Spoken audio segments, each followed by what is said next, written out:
పిసినారి కథ. ఒకప్పుడు ఒక చిన్న ఊరిలో రామయ్య అనే మనిషి ఉండేవాడు. అతను పెద్దగా సంపాదించేవాడు కాదు కాని ఏ రూపాయి వృథా కావొద్దని ఎప్పుడూ కష్టపడి గడుపుతుండేవాడు. డబ్బు విషయంలో అతని మితవ్యయం మొదట్లో మంచి గుణంలా కనిపించినా తరువాత అది అతన్ని నిజంగానే పిసినారిగా మార్చేసింది. 10 ఎకరాల పొలం ఉండేది. పంట బాగానే వచ్చేది. కాని ఆ పొలంలో పనిచేసే కూలీలకు సరైన కూలీ ఇవ్వకుండా తక్కువగా ఇచ్చి మిగిలిన డబ్బంతా దాచేసేవాడు.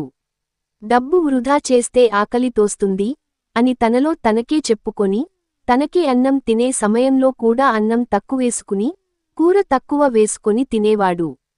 గ్రామంలో పండగలు, శుభకార్యాలు వచ్చినా ఎవరికీ సహాయం చేయడు.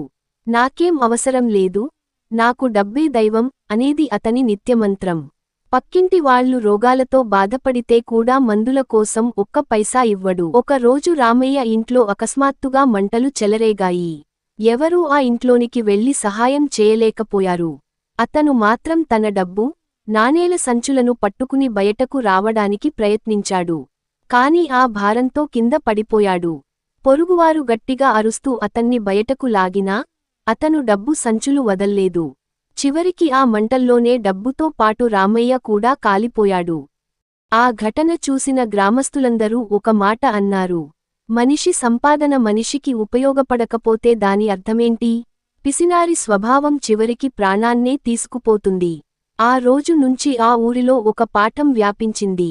సంపదను దాచుకోవడమే జీవితం కాదు, దాన్ని మంచికోసం ఉపయోగించడం నేర్చుకో.